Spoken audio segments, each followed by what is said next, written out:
And now we have Isabella. Bialystok University of Technology is located in northeast part of Poland. We are technical university. We have strong cooperation with other universities which are located in the Bialystok, such medical university in Bialystok University also, but we are technical universities. We have like six faculties at our university, mostly connected with technical disciplines. We have also the faculty of the engineering management. The next slide shows you some numbers about our universities. We have more than 600 academic teachers, 33 study programs. I'm from the Faculty of Mechanical Engineering, and my experience with design thinking is connected with the Faculty of Mechanical Engineering, Bialystok University of Technology, and also with others university from Bialystok, which I just mentioned. What I can say about the Faculty of Mechanical Engineering, approximately about 10% of staff from our university, from not a university, but the faculty, had the design thinking course, for example, as the PhD student, or for example, took part the just a course at, for example, Stanford University. Our history with design thinking started in mostly my and other few people from my faculty and few people from my university. Started in 2013. We took part in the Top 500 Innovators program. It allowed us to take courses connected in the topic of design thinking at Stanford University. We also had site visits at this school and IDEO and other topics connected with the entrepreneurship innovation system, which is in Silicon Valley. So we, after those 2 months experience at Stanford University, we decided to make some activities connected with design thinking. We had different activities. We started with the multi-CRA project. It was dedicated just for students from our university. We also had the workshop for rectors from our universities in Bialystok to share the knowledge about the design thinking. We had also different courses which were dedicated to the students from Bialystok University of Technology and also in other university. What was, I think, the huge impact, in my opinion, right now, it was opening the course to the PhD students in such disciplines as mechanical engineering and biomedical engineering, and they had just course, the name was, of course, the design thinking. Those people who, for example, in 2016 were the PhD students now are the academic staff members, so they know the design thinking mindset and a way of thinking. Another activities which we've done at our university was mostly connected with the teaching students. We offer them different kinds of courses connected with the design thinking, creative thinking. I have, for example, courses such as design thinking and innovative entrepreneurship and technology transfer. So I can say that during those more than 10 years, the more than 1,250 students from Faculty of Mechanical Engineering had got the knowledge in the topic of design thinking, and each year about 125 students has also those maybe not full course, but the elements of the design thinking during their studies. Mostly they are on the second degree program in such programs as automotive control, robotics, biomedical engineering, mechanics and machine design, and mechatronics. Uh, After a few years experience, we had some conclusions from teacher point of view and from the students point of view. I know that when we started like more than 10 years, we didn't have space, we didn't have the culture of interdisciplinary team working. Some of the methods which are in design thinking were used by mostly PhD students unconsciously, but how the students were working at our university, mostly in the virtual way of not they didn't do, for example, the physical prototypes, but mostly the virtual. So we've made some recommendations, but it was a little bit difficult to implement because the maybe a gap of financial support, the difficulties of understanding by previous rectors to understand the mindset of design thinking. But I think we managed to do some good work. We established the Future Innovation Lab. It is the space at Faculty of Mechanical Engineering where student can work in interdisciplinary teams. The space can be rented by the teachers, by the students from different groups. Also, we created and opened the CCL CAD and code space where the student can use advanced computers with different kinds of software where they can prototype visually, what allows them in next step to create the prototypes. This year we opened the prototyping innovation lab and makerspace because we also change our way of thinking about the teaching programs at our Faculty of Mechanical Engineering. So as you see, this year we started the new, actually after the modernization, the new program of automatic and robotic and mechatronics. As you see, we have the project courses from the first semester, and the students are doing the project in those prototyping labs.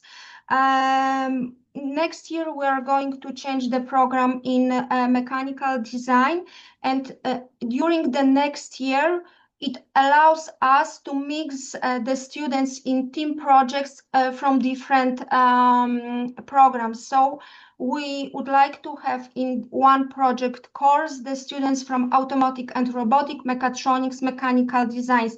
We have, as a Faculty of Mechanical Engineering, have impact on the courses which are our faculty.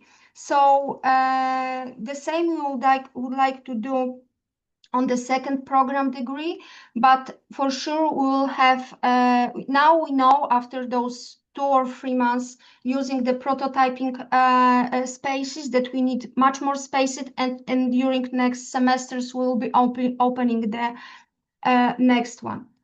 Also, I was participating in some other initiatives connected with design thinking. It was 10 on top, so we designed the, let's say, supporting materials to the subject business and management. This is the new subject in Polish secondary school. So we are using design thinking to design those materials. The other initiative is the helping companies to design innovation, and mostly when I'm helping companies to design innovation, I'm using the design thinking methods. This year also we signed, our rector signed the intent of letter with Sugar Network. We are at the beginning of this path because it's a little bit quite difficult for us to find industry, for example, partner who will be support us. For us, as a Faculty of Mechanical Engineering, the most important is interdisciplinary. We had also sometimes the implementing interdisciplinary team projects and activities is much easier in, let's say, research area than didactic area. So we establishing research laboratories in other scientific disciplines. We're founding the interdisciplinary grants which incorporate mechanical engineering, and this is dedicated to the other faculties from our university. And we also helps to publish the interdisciplinary scientific publication which are involving also mechanical engineering. And on last slide, sorry, I would like to just to show some plans for the future. So to have more impact on interdisciplinary research, including the mechanical engineering, developing interdisciplinary laboratories at our university, to have more and more team projects, and encourage different programs to our team projects. And also we would like to develop our spaces for the team-based working and physical prototyping. And of course, we would like to expand our international partnership with other entities. So I hope so that it wasn't too long. I'll try hard to do my heart. If I could answer any question, of course. Thank you very much. Thank you very much for showing us about all of your activities, and also telling us about the size of the university, and how do you collaborate between the different departments. Is there any question from our members? Raluca, you're asking. Yeah, so I had a similar finding. Our design thinking school is based in a university in Romania. So here it was also very much interdisciplinary collaboration, or few collaborations for research, but not for teaching. And this is how we started the design thinking courses, in collaboration for teaching. I'm curious how you first started with your design thinking initiatives in the university. So who was who ignited this interest for so many activities?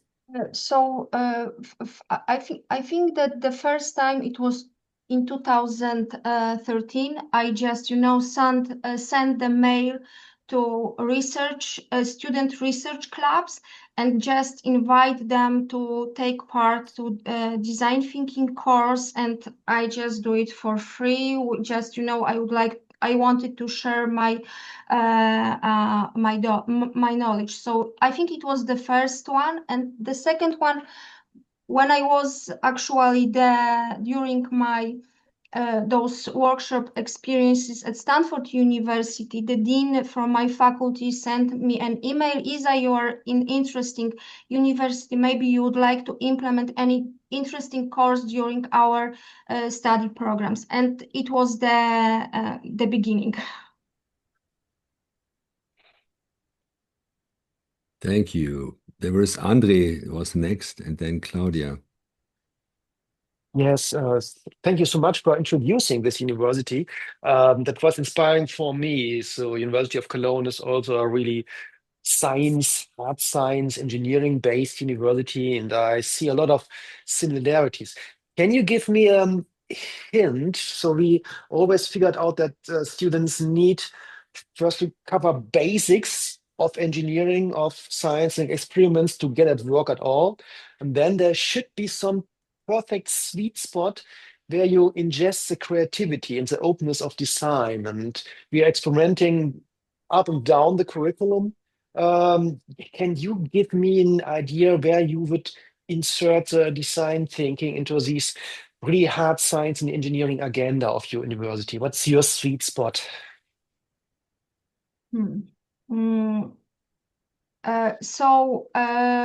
First of all, I think that I think the sweet spot will be that this type of course should be obligatory for the students. Yeah, Yeah. definitely. So because my experience, if it's not obligatory and student will be not interest in this. I had such difficulties that, for example, I just had one opportunity to implement design thinking at the beginning. It was the lecture. So Mhm. one course program. So how to implement the mindset of design thinking as a lecture. So it was a little bit difficult. I don't know. It's quite difficult question how to answer. But I think that maybe the most important is to maybe to start with the teachers, not Mhm. students. Because after this 10 years perspective, I think it was good decision that we implemented the design thinking course at the PhD studies at PhD school. At the beginning, I Ah, thought that was a wrong decision because some of the PhD students told me that because I was interviewing them, they told me, that this knowledge for us is too late. It's this knowledge supposed to be at the, for example, first degree level. Okay, so as a knowledge for the PhD students was too late. But when I'm looking on this from the, let's say, management point of view, at my faculty of mechanical engineering, it was good decision because now I have like more than 10% of my staff who were trained by design thinking. And it will be difficult to encourage engineers and the people who have typically technical way of thinking, to encourage them to take design thinking course because they will tell you that is the kindergarten. So yes, this is yes. my honest opinion. So at the beginning, I thought maybe it was too late, but right now I see for example, right now we don't have this course at the PhD studies, and I see what kind of results it will have on the future. Yeah, makes absolutely sense. So we have now decided to pin it at the beginning of the masters. So in the bachelors, they learn all the handcraft, and now they want to know what's the difference if we enter masters, and we say now you have to start to design things with what you learned. So that is a similar decision. We will see what ends up there. Thank you. Mhm. Last 5 minutes here. Claudia. Yes, thanks a lot for the presentation. Out of curiosity, and maybe also as Oli already indicated, time flies. Maybe a very short answer, but I'm really interested. So, what are your expectations in terms of its giving and receiving? So, expectations about what to get from the GDTA, and what you could imagine would be your contributions. Mhm. And there, as in design thinking, there's never a wrong answer to these questions. Yeah, thank you.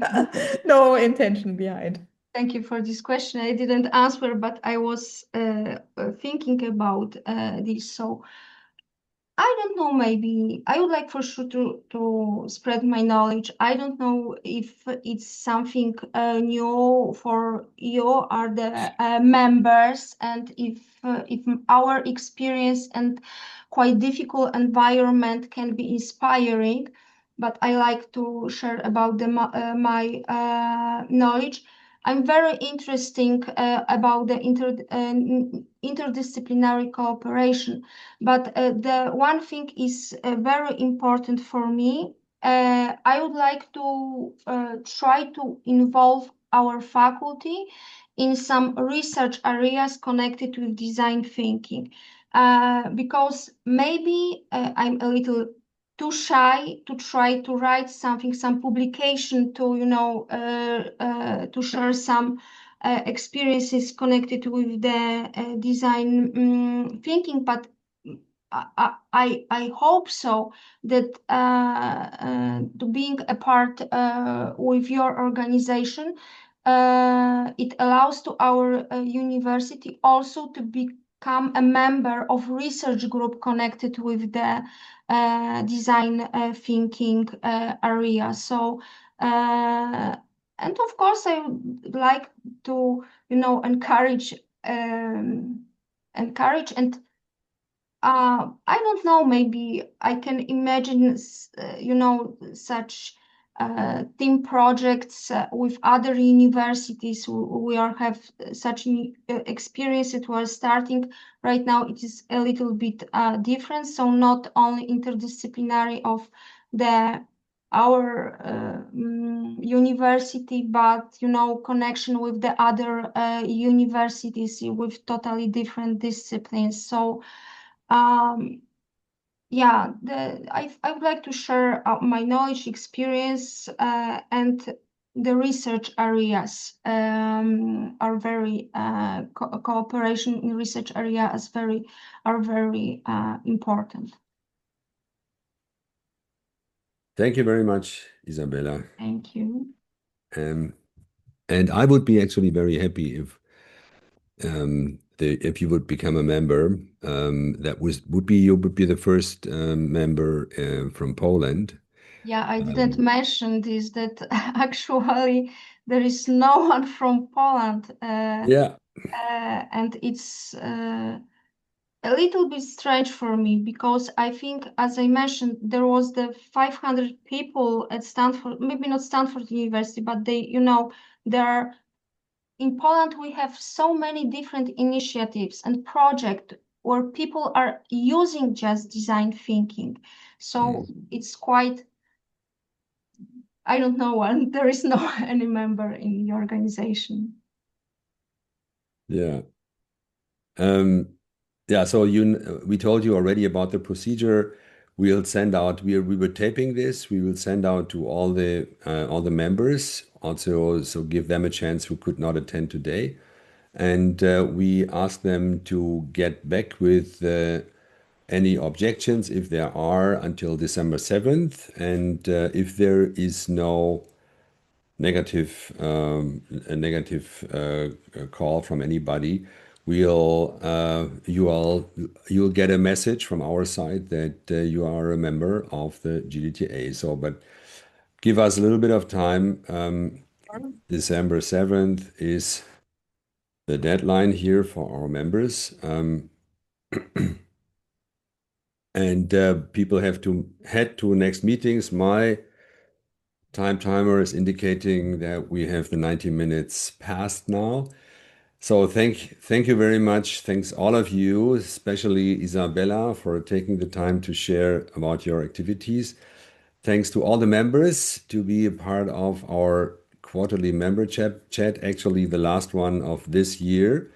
So I wish all of you who are celebrating Christmas and a good and warm Christmas with their families, with your friends and families, and all of you who are celebrating New Year. I think it's all of you. A good New Year. And we didn't set up the meeting, did we, Raika? Do we have the Q1? So we have a Q1 in store, but we want to align that first. So we'll send all of the dates for 2026 out still in this year, obviously. Yeah, so we'll send it out then later also, hopefully with our summary, with the meeting minutes here of of our and the recording of our session today. So thanks a lot.